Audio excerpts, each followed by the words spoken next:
चलिए जी, अब हम बात करने वाले हैं माई सीक्वल डेटाबेस की, माई सीक्वल डेटा टाइप की, सॉरी। डेटा टाइप से क्या मतलब है? पहली बात तो ये है कि डेटा टाइप क्या है और डेटा टाइप का यूज क्यों किया जाता है, इसके रिगार्डिंग बात करेंगे।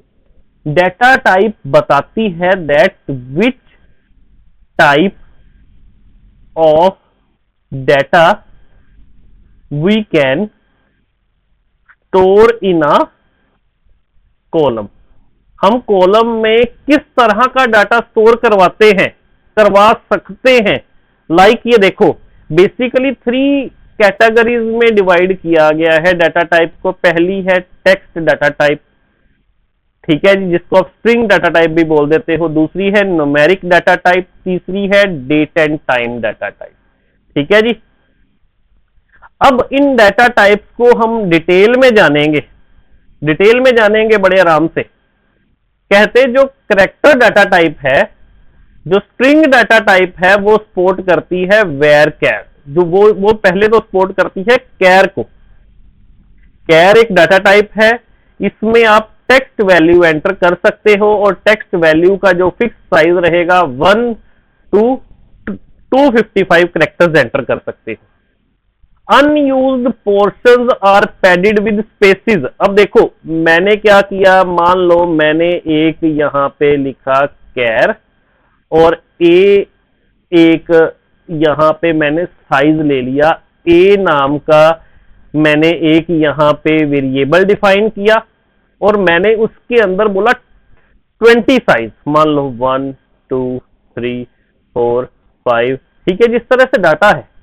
अब मान लो यहां पे मैंने अपना नाम लिखा मयंक, MIANK। वो कह रहा है ये बाकी जितना स्पेस भी रहेगा ना आगे 20 तक, ये सारा स्पेस यूज करेगा, ठीक है जी। और दूसरी बात ये बोल रहा है जब आप इसमें वैल्यूज लिखोगे, आप सिंगल कोट्स में या आप डबल कोट्स में वैल्यूज लिखोगे। मयंक आप इस तरह से लिखोगे जब आप डाटाबेस में वैल्यू लिखने लगोगे, ठीक है जी। नेक्स्ट है वेरकैर डाटा टाइप। वेरकैर डाटा टाइप की जो वेरिएबल लेंथ है वो भी है 1 से लेके 255 करेक्टर्स। कहते हैं uses only much storage as the actual string. उसी तरह से मैंने क्या किया, मैंने वेरकैर साइज स्पेसिफाई किया। एक मैंने यहाँ पे वेरिएबल लिया, उसको 20 साइज दे दिया, यहाँ पे वैसे ही साइज सारा बन गया जी आपके लिए, ठीक है। अब मैंने जब यहाँ पे लिखा ना मयंक MIANK, इसने सिर्फ और सिर्फ ये 5 करेक्टर्स का स्पेस लेना है, बाकी स्पेस इसने यूज नहीं करना। कैर में ये सारा स्पेस यूज करता है, ठीक है जी। डेसिमल की बात करें, डेसिमल कहते 8 बाइट्स लेता है, एक डेसिमल 8 बाइट्स लेता है, ठीक है जी। डेसिमल का मतलब हो गया न्यूमेरिक वैल्यू एंटर करना, numeric value with points enter करना, फ्रैक्शन के साथ वैल्यू को एंटर करना। यहां पे आप स्पेसिफाई करोगे साइज, ठीक है जी, साइज क्या रहेगा और दूसरा डेसिमल पॉइंट्स कितने रहेंगे, ठीक है जी। तो ये देखिए डेसिमल, ये देखिए यहाँ पे मैंने 5 साइज स्पेसिफाई कर दिया, मतलब मैं 5 यहाँ पे नंबर्स एंटर कर सकता हूँ, 5 डिजिट्स एंटर कर सकता हूँ।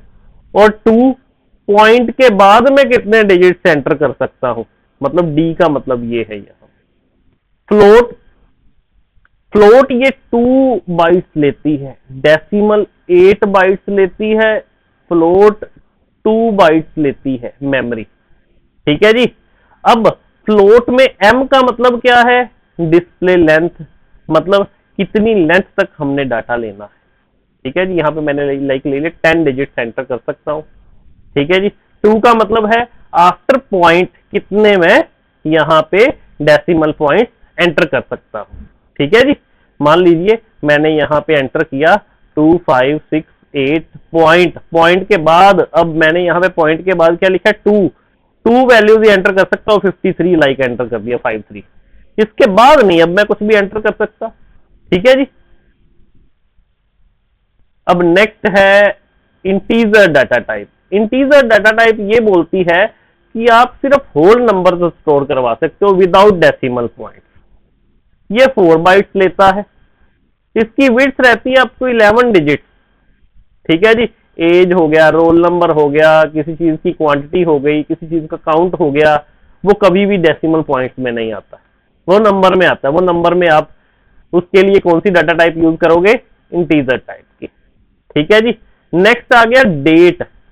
डेट को जो रिप्रेजेंट किया जाता है वो मेमोरी में कितना साइज लेती है? वो मेमोरी में लेती है 3 बाइट्स।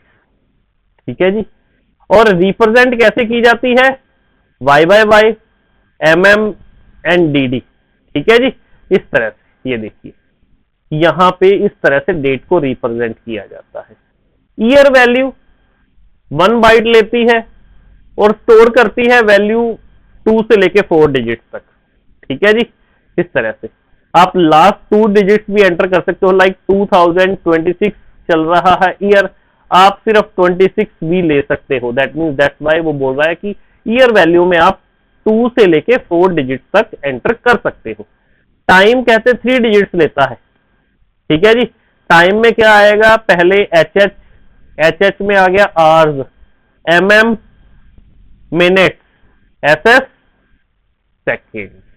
ठीक है जी। Data type is use to define that which type of data you want to store in a column. I think बड़ा अच्छे से आपको ये चीज क्लियर हो गई होगी। अब भी सीक्वल कमांड पे आते हैं जी। ठीक है जी। सीक्वल में कितने तरह की कमांड्स हैं? कहते हैं सीक्वल में टोटल 4 टाइप्स ऑफ कमांड्स हैं। पहली है DDL, दूसरी है DML, third one is DCL and fourth one is TCL। DDL का मतलब है डाटा डेफिनेशन लैंग्वेज। DDL का क्या मतलब है? डाटा डेफिनेशन लैंग्वेज, जो बेसिकली डिफाइन करती है। डिफाइन में क्या आ जाएगा? आप टेबल जब क्रिएट करते हो। एल्टर का मतलब क्या है? जब आप टेबल को मॉडिफाई करते हो। टेबल की स्ट्रक्चर की बात कर रहा है। अब बच्चों ये टेबल की स्ट्रक्चर बनाने की बात कर रहा है और किसी चीज के वैल्यू एंटर करने की बात नहीं कर रहा, सिर्फ टेबल की स्ट्रक्चर जो बनाते हैं हम इस तरह से जैसे टेबल की स्टार्टिंग में स्ट्रक्चर बनाते हैं ना, कि स्टार्टिंग में क्या रहेगा? रोल नंबर, उसके बाद क्या रहेगा? नेम, देन क्या रहेगा? क्लास। ठीक है जी। तो ये टेबल की स्ट्रक्चर। जब टेबल नया बनाने की बात आती है तो बोल रहा है क्रिएट कमांड का यूज कर लो। अगर इसी टेबल में चेंजेस करनी है, मान लो मैंने क्लास के साथ कोई नया कॉलम और ऐड करना है, मान लो मैंने मार्क्स कॉलम लेना है, तो इसके लिए आप एक काम करो, बोल रहा है एल्टर कमांड ले लो। वो कहता अगर आपने पूरे के पूरे टेबल को डिलीट करना है, पूरे के पूरे टेबल को खत्म ही कर देना है, तो उसके लिए कहता आप ड्रॉप कमांड का यूज कर लो, पूरी स्ट्रक्चर उड़ा देगा टेबल की। ठीक है जी। DML कमांड्स आ गई जी। ये बेसिकली यूज की जाती है जब आप डाटा मैन्युपुलेशन के लिए, जब आप डाटा एंटर करते हो, डाटा आप बीच में से निकालना चाहते हो, सिलेक्ट, इंसर्ट, अपडेट, डिलीट, ये सारी कमांड्स का यूज किया जाता है। DCL डाटा कंट्रोल लैंग्वेज, ये डाटा को कंट्रोल करने के लिए, डाटाबेस को कंट्रोल करने के लिए। ग्रांट का मतलब किसको परमिशन देनी है, रिवोक का मतलब किससे परमिशन वापस लेनी है। ठीक है जी। अब TCL ट्रांजैक्शन कंट्रोल लैंग्वेज, जब ट्रांजैक्शन हो जाती है, कहां पे कमिट करनी है, कहां पे रोल बैक करनी है, कहां पे सेव पॉइंट सेट करना है, वो TCL कमांड की कैटेगरी के अंदर आ जाता है। ठीक है जी। आई होप आपको यहां तक बड़ा अच्छे से क्लियर हो गया होगा। Okay students, let's start our topic. अपना जो नेक्स्ट ये टॉपिक है, इस टॉपिक में हम जानने वाले हैं कि how we can create a database, और उस डाटाबेस को हम ओपन कैसे कर सकते हैं। बेसिकली ये जो सारी कमांड्स हैं ये आपकी DDL के अंदर आ रही हैं। ठीक है जी। DDL की कमांड बेसिकली मैं आपको करवाने जा रहा हूं। अब देखिए, किसी भी डाटाबेस को जब आपने क्रिएट करना है, आप पहले लिखेंगे क्रिएट डेटाबेस और डेटाबेस का नाम। चलिए हम यूज करके देखते हैं। MySQL पे आए, यहां पे मैंने लिखा, ये मेरे पास ऑलरेडी स्कूल नाम का डाटाबेस है, तो मैंने इसका नाम चेंज करके स्कूल1 कर दिया। देखो मेरा डाटाबेस ये क्रिएट हो गया। डाटाबेस क्रिएट करने का मेन मकसद क्या है कि हमें वो डेटाबेस चाहिए जिसके अंदर मैं सारे अपने टेबल रख सकूं। ठीक है जी। अब ओपन कैसे करना है? ओपन करने के लिए आपको यूज कमांड का यूज करना है। आपको यहां पे लिखना है यूज स्कूल 1। मेरा डेटाबेस ये अब यूज हो गया। ठीक है जी। अब देखिए आगे मुझे व्यू करवाना है डेटाबेस को। मैं व्यू कैसे करवाऊंगा कि मैं कौन से डेटाबेस में हूं, मुझे क्या पता जी। व्यू करवाने के लिए आप लिखेंगे सिलेक्ट डेटाबेस। क्या लिखेंगे? सिलेक्ट डेटाबेस आप लिखेंगे और आप एंटर प्रेस करेंगे, आपको यह बता देगा कि आपका करंट डेटाबेस कौन सा है। दैट मींस आप कौन से डेटाबेस पे एग्जिस्ट कर रहे हो इस टाइम पे। ठीक है जी। तो लाइक मेरे पास एक और भी डेटाबेस है, लाइक स्कूल, तो मैं इस डेटाबेस पे आया, सॉरी स्कूल, मैं इस डेटाबेस पे आया और उसके बाद मैंने जाके यहाँ पे कमांड यूज की सिलेक्ट डेटाबेस, तो इसने मेरे को यहाँ पे शो करवा दिया कि आप स्कूल डेटाबेस पे हो। मतलब आप देखना चाहते हो कि currently you are on which database, then आप इस तरह से देख सकते हो। ठीक है जी। चलिए जी आगे बढ़ते हैं। अब बच्चों हम देखने वाले हैं कि आप टेबल कैसे क्रिएट कर सकते हो। ठीक है जी। आफ्टर क्रिएटिंग डेटाबेस अपना जो नेक्स्ट स्टेप रहने वाला है टेबल को क्रिएट करने का। इसमें हर चीज हम बड़ा अच्छे से देखेंगे। जहां पे आपको कंफ्यूजन लगे आप मेरे से पूछ सकते हो। ठीक है जी। अपन वापस आ जाते हैं जो अपने नया डेटाबेस क्रिएट किया था। ठीक है जी। सिस्टम CLS कमांड का आप यूज करोगे तो ये आपकी स्क्रीन को क्लियर कर देगा। ठीक है। तो ये देखो जी, अपने पास ये एक कमांड है क्रिएट टेबल, देन यहां पे आएगा टेबल का नाम। मैंने लाइक टेबल का नाम ले लिया लर्नर। रोल नंबर मैंने फर्स्ट फील्ड ले ली और उसमें मैंने डाटा टाइप डिफाइन कर दी इंटीजर। नेम मैंने सेकंड फील्ड ली, उसमें डाटा टाइप डिफाइन कर दी वेरकेर और साइज साथ में उसका साइज डिफाइन कर दिया 25। डेट ऑफ बर्थ एक डाटा टाइप ली, सॉरी डेट ऑफ बर्थ मैंने एक एट्रीब्यूट लिया और उसमें मैंने डाटा टाइप डिफाइन कर दी डेट। एंटर प्रेस किया, मेरा जो टेबल है ये क्रिएट हो गया। ठीक है जी। अब टेबल की मैंने, ये देखो ये तो टेबल तो क्रिएट हो गया, लेकिन जस्ट इमेजिन अगर मेरा ये टेबल ऑलरेडी होता, लाइक ये देखो, ये अगर मेरे पास मैं ये वाला ही टेबल दोबारा से क्रिएट करना चाहता, क्या ये क्रिएट हो पाएगा? Let's see. क्योंकि ये वाली सबसे पहली चीज हम करके देखेंगे कि डुप्लीकेशन ये अपने टेबल में लाता है कि नहीं लाता। RDBMS में मैंने आपको बड़ी बार बोला था कि हम डुप्लीकेट वैल्यूज नहीं एंटर कर सकते। क्या हम डुप्लीकेट टेबल बना सकते हैं? एंटर प्रेस किया, इसने यहां पे दे दिया टेबल लर्नर ऑलरेडी एग्जिस्ट। ठीक है जी। इसकी एरर को जरूर चेक करना है आपने, लिखा क्या हुआ है, तभी आप एरर के थ्रू आप सॉल्व कर पाओगे अपनी क्वेरी को। ठीक है जी। अब देखिए नेक्स्ट आ गया viewing the structure of table. Table की स्ट्रक्चर को हम कैसे व्यू कर सकते हैं बच्चों? उसके लिए हम कमांड यहां पे यूज करेंगे। कमांड है, एक बार देखिए जी, उसके बाद हम यहां पे कमांड यूज करेंगे और हमारे पास जो ये कमांड है that one is a describe command.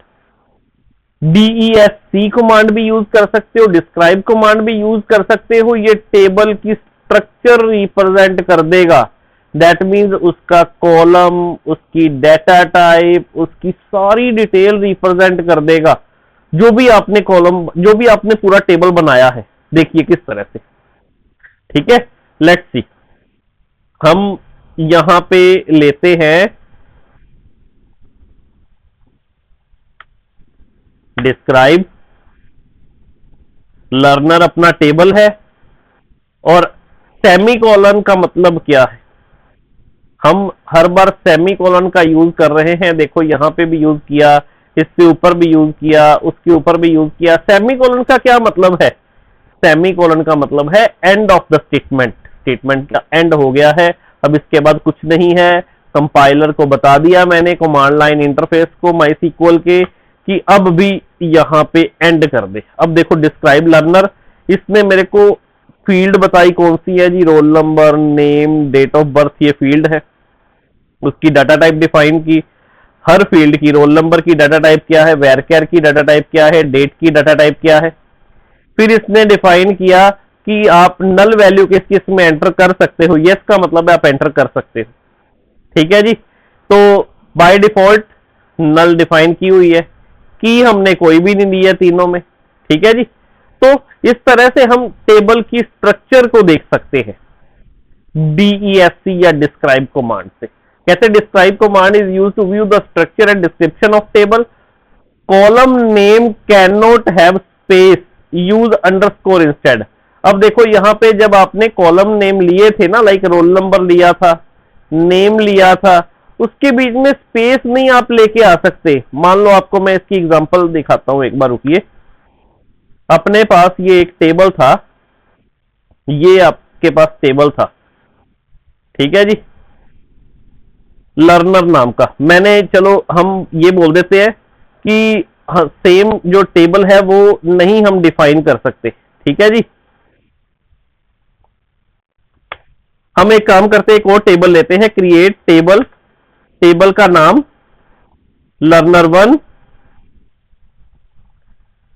Okay, bracket start की, मैंने ले लिया रोल नंबर इंटीजर टाइप का। ठीक है, यहां पे मैंने लिया स्टूडेंट नेम, इस तरह से लिया। देखो इसके बीच में मैंने स्पेस लिया स्टूडेंट और नेम के बीच में, देख रहे हो ना। उसने बोला था कि आप स्टूडेंट, आप जो फील्ड नेम है उसके बीच में स्पेस नहीं ले सकते। एंटर प्रेस किया, इसने मेरे को एरर दे दिया। यहां पे कह रहा है you have an error in SQL statement, check the manual correspond your SQL server version. ठीक है जी, ये इसने एरर भी बता दिया कहां पे है, नेम वेर कैर, यहां पे एरर है लाइन नंबर 3 पे।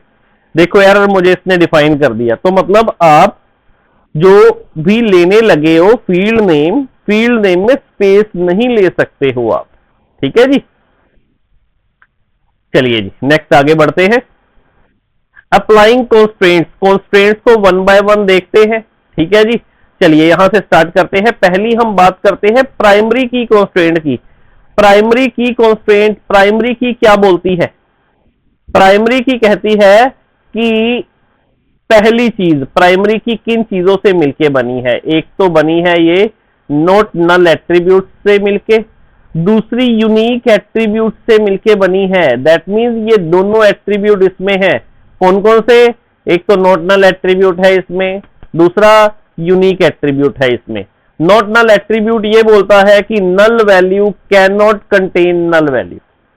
यूनिक एट्रीब्यूट बोलता है कि duplicate value is not allowed. ठीक है जी, can not contain null and duplicate value, ये दोनों चीजें नहीं हो सकती प्राइमरी की में।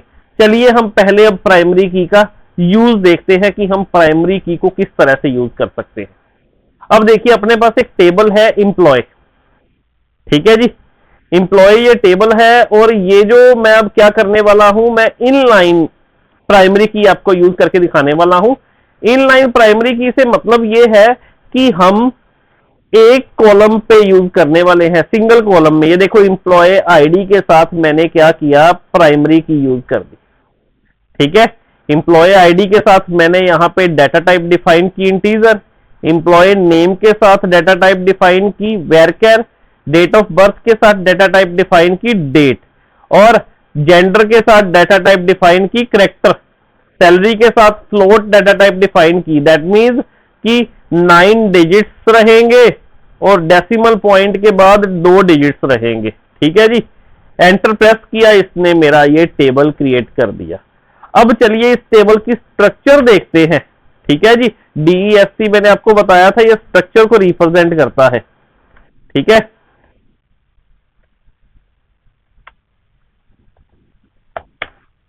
चलिए अब देखिए एम्प्लॉय टेबल है, इंटीजर टाइप है उसकी।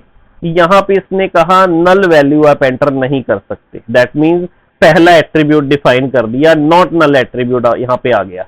दूसरा एट्रीब्यूट देखिए प्राइमरी की हमने यूज की है, इसने बता दिया कि आपने क्या किया है, आपने प्राइमरी की यूज की है। PRI का मतलब यह है कि आपने प्राइमरी की इस टेबल में यूज करी है। टेबल का नाम क्या है?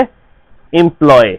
ठीक है जी, दैट मीन्स अब आप नल वैल्यू एंटर नहीं कर सकते और आप डुप्लीकेट वैल्यू इस टेबल में एंटर नहीं कर सकते। ठीक है जी, ओके, यहां तक आपको क्लियर है जी बड़े अच्छे से? कोई कंफ्यूजन है तो आप मेरे को कमेंट में डाल सकते हैं।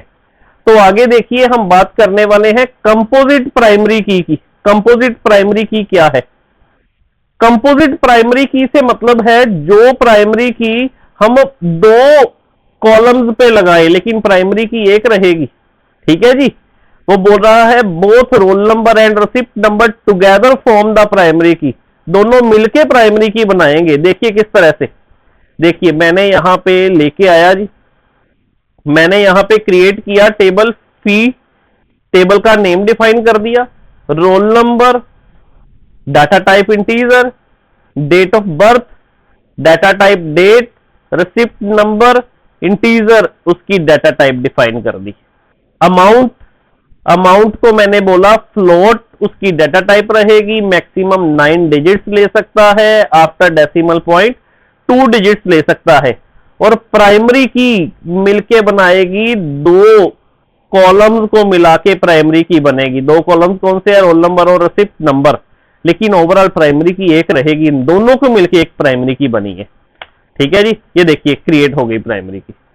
डिस्क्राइब से हम देखते हैं, डिस्क्राइब कमांड का यूज किया जाता है टेबल की स्ट्रक्चर को डिफाइन करने के लिए। अब देखो रोल नंबर के आगे भी प्राइमरी की है और रिसिप्ट नंबर के आगे भी प्राइमरी की डिफाइन की है। देखिए दोनों के आगे ये प्राइमरी की डिफाइन की है, दैट मींस इन दोनों को मिला के प्राइमरी की बनी है।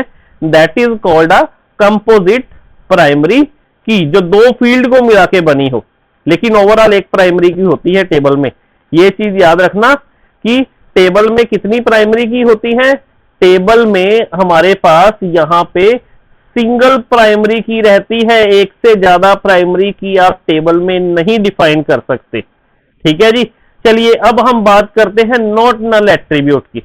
Ensure a column can not have null value, that means missing या अननोन वैल्यू, किसी तरह की वैल्यू आप डिफाइन नहीं कर सकते। ठीक है जी, चलिए यूज करके देखते हैं, फिर अच्छे से आपको क्लियर होगा ये। Not null constraint ensure a column can not have blank और एम्प्टी वैल्यू। अब देखिए जी, ये अपने पास एक टेबल है। ठीक है, इस टेबल को मैंने क्या किया, इस टेबल को अब मैं क्रिएट करने वाला हूं। देखिए इस टेबल में मैंने क्या लिया है, रोल नंबर लिया, इंटीजर टाइप का, डेट ऑफ फी के साथ मैंने नॉट नल एट्रीब्यूट डिफाइन कर दिया। नॉट नल एट्रीब्यूट का मतलब क्या है कि यहां पे खाली नहीं छोड़ सकते। अब इस कॉलम को जब आप डाटा इसमें एंटर करने लगोगे, इसको आप खाली नहीं छोड़ सकते। रिसिप्ट नंबर में आपने इंटीजर ले लिया, अमाउंट में भी आपने यहां पे ले लिया, और जो प्राइमरी की है ये कंपोजिट प्राइमरी की भी आपने यहां पे डिफाइन कर दी। ठीक है, सेमीकोलन लगाया। वो बोल रहा है कि आपके पास जो फी टेबल है वो ऑलरेडी एग्जिस्ट कर रहा है, तो हम एक काम करते हैं, इसका नाम यहां पे चेंज करके फी 1 कर सकते हैं। ठीक है जी, फी टेबल ऑलरेडी एग्जिस्ट कर रहा है, तो चलिए जल्दी से एक काम करते हैं, यहां पे इसका नाम चेंज करके फी 1 कर दिया। ठीक है जी, चलो अब उधर लेके चलते हैं इसको।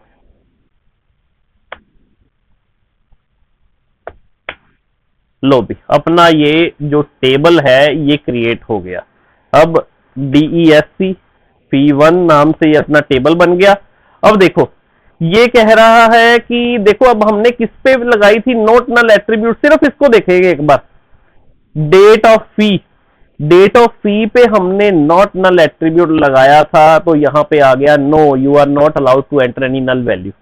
नल वैल्यू आप एंटर नहीं कर सकते। ठीक है जी, तो प्राइमरी की पे तो ऑलरेडी है, प्राइमरी की पे तो नल वैल्यू हम एंटर नहीं कर सकते, उसको एक बार नहीं हम देखेंगे। ठीक है, अब यूनिक की कॉन्स्ट्रेंट, यूनिक की कॉन्स्ट्रेंट ये बोलता है, ये कहता है कि unique ensure all values in column are distinct, जितनी भी वैल्यूज है इसमें वो क्या होंगी, डिस्टिंक्ट।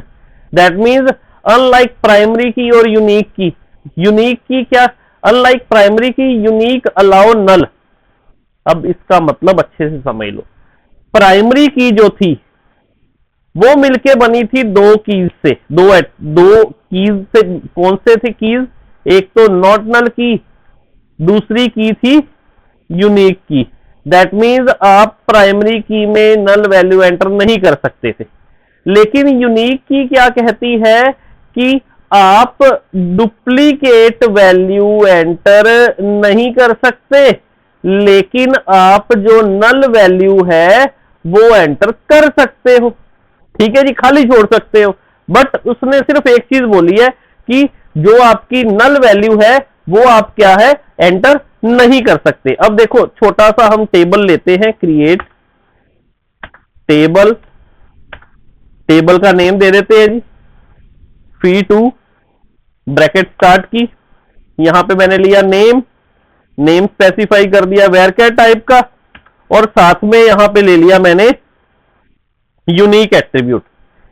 ठीक है जी, कॉमा लगाया, रोल नंबर इंटीजर टाइप का ले लिया, लो अपना ये टेबल यहां पे क्रिएट हो गया। अब देखो DESC कमांड का यूज किया, fee2 अपना जो टेबल है उससे चेक किया, वो बोल रहा है कि आपने नेम के साथ क्या लिया है, यूनिक एट्रीब्यूट का यूज किया है। यूनिक एट्रीब्यूट कहता है कि आप डुप्लीकेट वैल्यू एंटर नहीं कर सकते, ठीक है जी, लेकिन आप नल वैल्यू एंटर कर सकते हो। देखो नल के आगे क्या आ रहा है, यस। इससे पहले देखो नल के आगे, प्राइमरी की में नल के आगे क्या आ रहा था, नो। ठीक है जी, आपको डिफरेंस भी पता लग गया कि दोनों में डिफरेंस क्या है। अब हम बात करने वाले हैं चेक कॉन्स्ट्रेंट की, चेक कॉन्स्ट्रेंट की बात करने वाले हैं। चेक कॉन्स्ट्रेंट का बेसिकली बेनिफिट क्या है, ठीक है जी। चेक कॉन्स्ट्रेंट क्या करता है, बड़ा अच्छे से देखिएगा। Check constraint restrict the value of an attribute within given range or condition। Like यहां पे मैंने लगाया कि जो सैलरी है वो बाय डिफॉल्ट क्या एंटर हो जाए, 40,000 एंटर हो जाए। ठीक है जी, मैंने यहां पे चेक की कंस्ट्रेंट लगा दिया। जो एज है, बड़ा अच्छे से देखना, चेक की कंस्ट्रेंट मैंने यहां पे क्या लगाया, जो एज है वो क्या है, वो रहनी चाहिए लेस देन 60।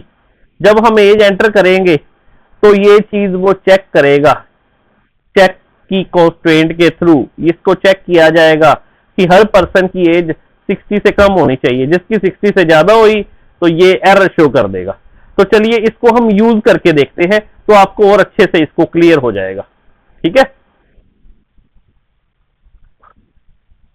देखिए क्रिएट टेबल, टेबल का नेम ले लेते हैं fee3, ब्रैकेट स्टार्ट की, यहां पे मैंने लिया रोल नंबर, रोल नंबर यहां पे मैंने डिफाइन कर दिया इंटीजर टाइप का, नेम, नेम यहां पे मैंने वेरकैर टाइप का डिफाइन कर दिया।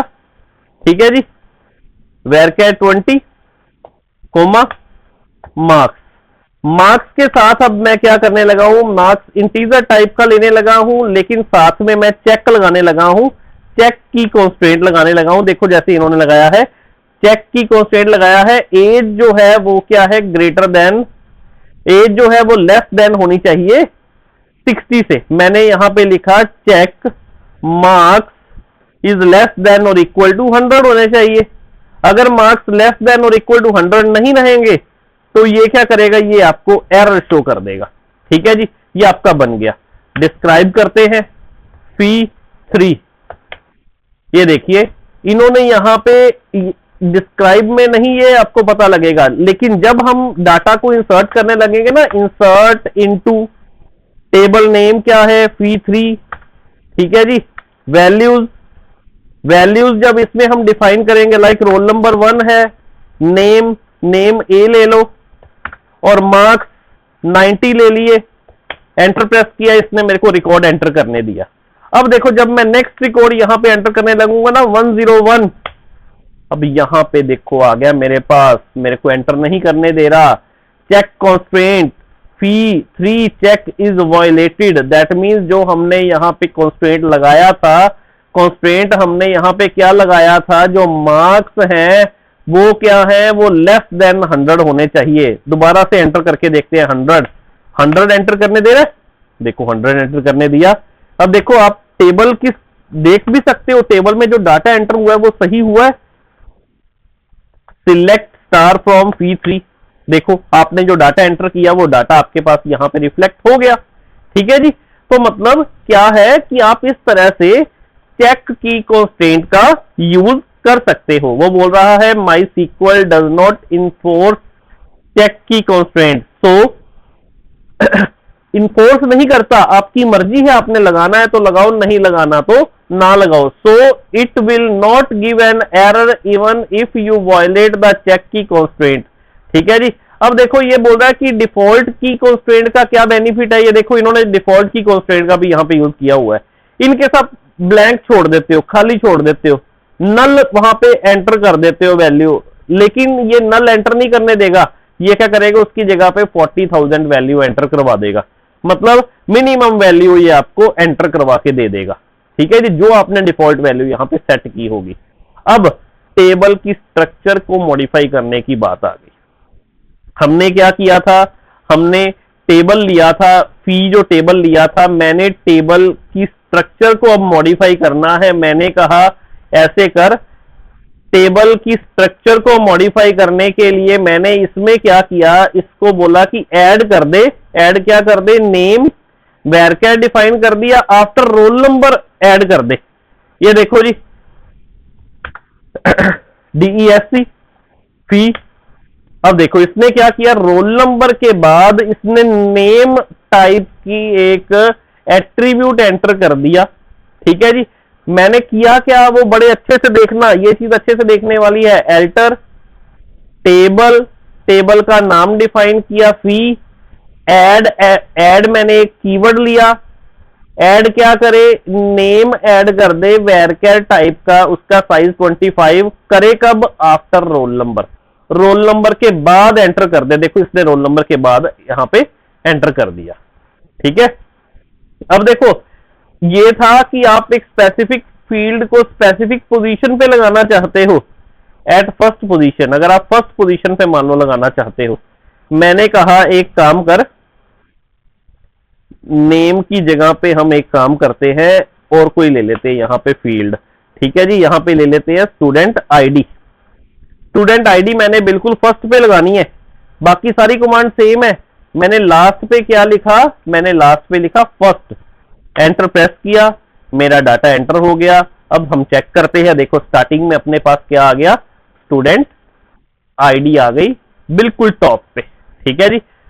अब देखो नेक्स्ट, डिलीट करना है इन केस आपने डिलीट करना है कोई भी एक स्पेसिफिक कॉलम को, आप कैसे डिलीट कर सकते हो। मैंने यहां पे लिखा एल्टर कर दे। ठीक है जी, बड़ा अच्छे से देखना इस चीज को। एल्टर करे, कौन से टेबल को एल्टर करे, फी टेबल को एल्टर करे, उसमें से ड्रॉप कर दे नेम कॉलम को। नेम कॉलम को मैंने रिमूव करना है, इसने रिमूव कर दिया। टेबल की स्ट्रक्चर में अब हम चेक करते हैं। ये देखिए पहले अपने पास एग्जिस्ट कर रहा था यहां पे नेम कॉलम, अब यहां पे नेम कॉलम एग्जिस्ट नहीं कर रहा अपने पास। ठीक है जी, इसने रिमूव कर दिया। तो बेसिकली ड्रॉप कमांड का यूज किया जाता है अगर आपने किसी स्पेसिफिक कॉलम को रिमूव करना है देन। अब अगर आपने मान लो मॉडिफाई करना है, मान लो यहां पे आपके पास, मान लो यहां पे, अब देखो नेम तो अपने पास है नहीं। ठीक है, मैंने कहा एक काम कर, रोल नंबर को मॉडिफाई कर दे। रोल नंबर को तू एक काम कर, इंटीजर की जगह पे डेसिमल 9 डिजिट्स और उसके बाद 2 डेसिमल प्लेसेस ये प्रोवाइड कर दे। इसने एंटर कर दिया जी। अब हम चेक करते हैं। देखो इसने क्या किया, रोल नंबर को मॉडिफाई कर दिया। दैट मींस मॉडिफाई कमांड के थ्रू हम क्या कर सकते हैं, एल्टर टेबल, टेबल का नेम स्पेसिफाई करेंगे, मॉडिफाई कीवर्ड डिफाइन करेंगे और उसमें मैंने दिया रोल नंबर। मॉडिफाई किसको करना है, रोल नंबर कॉलम को मॉडिफाई करना है। और उसके बाद करना क्या है, उसको डेसिमल में कन्वर्ट कर दे। दैट मींस उसकी डाटा टाइप डेसिमल कर दे। उसने यहां पे सेट करके मेरे को दे दिया। ठीक है जी। अब देखो जी, अगर आपने देखना है कि कितने टेबल एग्जिस्ट कर रहे हैं, हमने कितने सारे टेबल बनाए। अगर आपने देखना है कि कितने टेबल एग्जिस्ट कर रहे हैं, आपने लिखना है यहाँ पे शो टेबल्स। एंटर करोगे सारे टेबल्स आ जाएंगे, जितने भी टेबल अब तक इस डाटाबेस में थे। ठीक है जी, ये सारे आपके टेबल्स को रिप्रेजेंट कर देगा। शो डाटाबेस लिखोगे, सॉरी कमांड थी अपनी, शो डाटाबेस ही थी आई थिंक कमांड अपनी, let's see.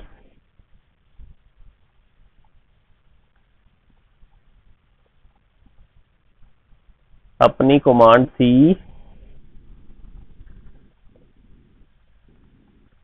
Select database, sorry show database नहीं, सिलेक्ट डाटाबेस थी। सिलेक्ट डाटाबेस से ये शो करवाता था कि आप कौन से डाटाबेस पे हो उस टाइम। ठीक है जी, अब हम आगे देखते हैं कि हमने अगर मान लो किसी टेबल को डिलीट करना है तो कैसे करेंगे। किसी पूरे के पूरे टेबल को डिलीट करना है, मान लो हमारे पास यहाँ पे कितने टेबल आ रहे हैं, इंप्लॉय टेबल, फी 1, फी 2, फी 3, लर्नर टेबल, कितने सारे टेबल आ रहे हैं। मैं अब क्या करूंगा, मैं यहां पे अब कमांड यूज करूंगा ड्रॉप टेबल और टेबल का नाम। देखो ड्रॉप टेबल, टेबल का नाम लाइक फी 1, एंटर प्रेस किया, इसने डिलीट कर दिया। ठीक है जी, शो टेबल किया, अब देखो बीच में फी 1 वाला टेबल एग्जिस्ट नहीं कर रहा, इसने टेबल की स्ट्रक्चर तक को रिमूव कर दिया। ठीक है जी, ये टेबल की स्ट्रक्चर को रिमूव कर रहा है। याद रखना ड्रॉप कमांड टेबल की स्ट्रक्चर को रिमूव करवाती है। ठीक है जी, ड्रॉप विद कास्केड का मतलब होता है कि ये क्या करेगा, ये सारे कॉन्स्ट्रेंट्स को भी रिमूव करेगा। ड्रॉप विद कास्केड क्या करेगा, देखो रिमूव कॉन्स्ट्रेंट्स टू, जितने भी कॉन्स्ट्रेंट्स है उसे भी रिमूव करेगा साथ में। ठीक है जी, अब हम आते हैं बेटा जी डीएमएल कमांड पे। डीएमएल कमांड क्या है, डाटा मैनिपुलेशन लैंग्वेज। डीएमएल की फुल फॉर्म है data manipulation language. Commands are used for retrieving, inserting, modifying, updating, deleting a table. That means इसमें क्या कर सकते हो, रिट्रीव कर सकते हो डाटा को। रिट्रीव का मतलब क्या है, सर्च करना है, डाटा को सर्च कर सकते हो। मॉडिफिकेशन कर सकते हो, जो आपने डाटा एंटर किया होगा, अब टेबल की स्ट्रक्चर की बात नहीं चल रही है, अब टेबल में जो डाटा एंटर किया उसकी मॉडिफिकेशन और अपडेशन की बात चल रही है। ठीक है, डिलीट कर सकते हो आप डाटा को। ठीक है जी, अब देखो कुछ इसमें रूल्स हैं जो हमें जानने जरूरी है। न्यूमेरिक वैल्यू जो एंटर करोगे वो आप डायरेक्टली एंटर कर सकते हो, लाइक 1 2 3 डायरेक्टली एंटर कर सकते हो, लेकिन जो स्ट्रिंग वैल्यू है वो सिंगल कोट्स के अंदर लेनी है या आपको डबल कोट्स के अंदर लेनी पड़ेगी वो वैल्यू। ठीक है जी, जो आपका डेट फॉर्मेट है वो रहेगा YYY, MMM और DD फॉर्मेट रहेगा, और उसके लिए भी आपको सिंगल कोट्स का यूज करना पड़ेगा। Null value should be return as null, null value को आप as a null he right करोगे। ठीक है जी, इतना क्लियर है। चलिए अब यूज करके देखते हैं जी। ठीक है, one by one her command को यूज करके देखेंगे, जहां पे भी आपको प्रॉब्लम लगे आप मेरे से पूछ सकते हो। अब देखो जी, मैं यहां पे कोई भी टेबल की स्ट्रक्चर ले लेते हैं, डिस्क्राइब करते हैं टेबल की स्ट्रक्चर को, तभी हमें पता लगता है कि उसमें फील्ड कौन कौन सी है और हमें जो डाटा इंसर्ट करवाना है। Insert into table name, table name अपना है फी, वैल्यूज ब्रैकेट स्टार्ट की, student ID 1, student ID, roll number 1। ठीक है जी, date of fee, date of fee यहां पे आ जाएगी YYY फॉर्मेट में। ठीक है जी, then DD format, then sorry month आ गया आपका, मंथ लाइक मैंने यहां पे फर्स्ट मंथ लिख दिया और सेकंड डेट डिफाइन कर दी। ठीक है जी, कोमा, रिसिप्ट नंबर लाइक कोई भी रिसिप्ट नंबर दे दो आप। ठीक है, और उसके बाद आ गया अमाउंट, अमाउंट लाइक उसने 2000 रुपीज फी पे करी। ठीक है, और उसके बाद आपके पास 2 डिजिट्स आ गए, डाटा आपका इंसर्ट हो गया। सिलेक्ट कमांड से आप चेक कर सकते हो, सिलेक्ट स्टार फ्रॉम फी, इससे आप चेक कर सकते हो कि आपका जो डाटा है वो करेक्टली इंसर्ट हो गया या नहीं। इस तरह से आप सिंगल रिकॉर्ड इंसर्ट कर सकते हो इसमें। इन केस आपने मल्टीपल रिकॉर्ड्स इंसर्ट करने हैं तो आप कैसे करोगे, बड़ा अच्छे से देखना, मैं इसी चीज को कॉपी कर रहा हूं, ठीक है। और उसके बाद हम यहां पे अब क्या लिखेंगे, बड़ा अच्छे से देखना, मल्टीपल इन केस आपने डाटा एंटर करना है यहां पे आप इसके बाद यूज करोगे कोमा। कोमा यूज करने के बाद आप, मैं लिटिल बिट वैसे ही लेने लगा हूं डाटा, ठीक है जी। यहां पे आ गया आपके पास 2 नंबर, ठीक है जी। और डेट यहां पे आप चेंज कर दो, 3 डेट आ गई, और 4th मंथ कुछ भी आप यहां पे ले लो, और रिसिप्ट नंबर ले लो 5, ठीक है जी। और अमाउंट यहां पे उसने मान लो डिपॉजिट करवाया 5000, मतलब मल्टीपल 50,000 अमाउंट डिपॉजिट करवाया, एंटर प्रेस किया, ये बोल रहा है डुप्लीकेट एंटिटी एग्जिस्ट कर रही है, ठीक है जी। दैट मीन्स हम डुप्लीकेट वैल्यू एंटर नहीं कर सकते। अब यहां पे भी आपको चेंज करना पड़ेगा, रोल नंबर 3, ठीक है जी, चेंज कर दिया, एंटर प्रेस किया, अभी भी कोई अपने पास एरर आ रही है, वो बोल रहा है कि आपके पास यहां पे एरर एग्जिस्ट कर रही है। एरर वो किस कारण से एग्जिस्ट कर रही है वो भी देख लेते हैं। वो बोल रहा है कि एरर आपके पास यहां पे एग्जिस्ट कर रही है, ठीक है जी। तो लाइन नंबर 1 पे, क्योंकि हमने सारा का सारा डाटा लाइन नंबर 1 पे लिया है, इसलिए एग्जिस्ट कर रही है। बेसिकली इंसर्ट कमांड का यहां पे क्या यूज किया जा रहा है, अगर आपने मल्टीपल रोज में डाटा को इंसर्ट करना है, कोई छोटा टेबल ले लेते हैं, ठीक है जी, क्रिएट टेबल, टेबल नेम फी 5 ले लिया, ठीक है जी। तो यहां पे हम ले लेते हैं एक तो रोल नंबर, दूसरा ले लेते हैं नेम। रोल नंबर की डाटा टाइप डिफाइन करेंगे इंटीजर, ओके। नेम की डाटा टाइप डिफाइन करेंगे वेरचर, और साथ में उसका साइज डिफाइन करेंगे 20। एंटर प्रेस किया, हमारे पास टेबल क्रिएट हो गया। टेबल की स्ट्रक्चर को आप रिप्रेजेंट कर सकते हो फी इस तरह से, ठीक है जी। अब चलिए हम डाटा इंसर्ट करते हैं, इंसर्ट इनटू टेबल नेम फी 5, ओके, वैल्यूज ब्रैकेट स्टार्ट, और उसके बाद अब यहां पे आप रोल नंबर डिफाइन करोगे और नेम डिफाइन करोगे, लाइक मैंने ए नेम डिफाइन कर दिया, ठीक है। ये देखो आपको सिंगल सिंगल रिकॉर्ड एंटर करने दे रहा है, ओके। यहां पे अब मैंने चेंज किया, roll number 2 name B, comma लगाया, और उसके बाद नेक्स्ट यहां पे वैल्यू एंटर की, ठीक है जी। इसी तरह से देखो ये वैल्यू एंटर कर रहा है, बिल्कुल उसी तरह से हम यहां पे वैल्यू एंटर करेंगे, कोमा सी, ठीक है जी। एंटर प्रेस किया, इसने अब 2 रिकॉर्ड्स मेरे को एंटर करने दिए। सिलेक्ट स्टेटमेंट से आप यहां पे चेक कर सकते हो कि आपका डाटा यहां पे सही एंटर हो रहा है। ये देखिए, मल्टीपल रिकॉर्ड्स भी हम एंटर कर सकते हैं कुछ इस तरह से, ठीक है जी। आई होप आपको यहां तक बड़ा अच्छे से क्लियर हो गया होगा इंसर्ट कमांड का। अगर आप इंसर्ट कमांड को सिलेक्ट कमांड के साथ भी करना चाहते हो ना, वो भी कर सकते हो, मैं आपको करके दिखाता हूं। यहां पे मैं अब एक और टेबल क्रिएट करता हूं, क्रिएट टेबल फी 6 नाम का टेबल है, ठीक है जी। उसमें सेम हम ले लेते हैं रोल नंबर, इंटीजर टाइप का, नेम वेरचर टाइप का, साइज स्पेसिफाई कर दिया 20, ठीक है जी। तो उसके बाद मैंने अब क्या किया, मैंने इंसर्ट कमांड का यूज किया, इंसर्ट इनटू टेबल नेम फी 6 अपना टेबल है, ठीक है जी। बिल्कुल वैसे ही हम लेंगे, ब्रैकेट स्टार्ट करेंगे, मैंने बोला सिलेक्ट स्टार फ्रॉम फी 5। फी 5 में जितना भी जो भी आपके पास डाटा है वो सारा का सारा ले आए, ठीक है जी।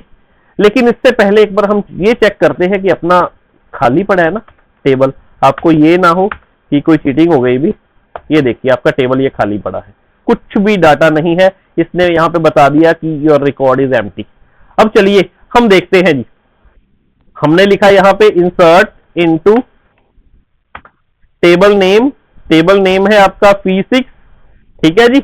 और उसके बाद ब्रैकेट स्टार्ट की, यहां पे लिखा सिलेक्ट स्टार फ्रॉम कौन सा टेबल, फी 5 टेबल में से सारा रिकॉर्ड क्या करे, कॉपी कर दे, जितने भी मतलब जितने भी वहां पे रिकॉर्ड है सारे कॉपी कर दे। चलिए चेक करते हैं। ये देखिए, जो रिकॉर्ड्स आपके पास P5 में टेबल में थे वही सारे रिकॉर्ड्स आपके पास P6 टेबल में भी एग्जिस्ट कर गए।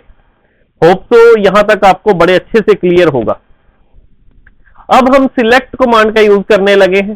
सिलेक्ट कमांड का क्या यूज है, बड़े अच्छे से देखिएगा। अभी मैंने आपको सिलेक्ट कमांड यूज करके भी दिखाई थी, ठीक है।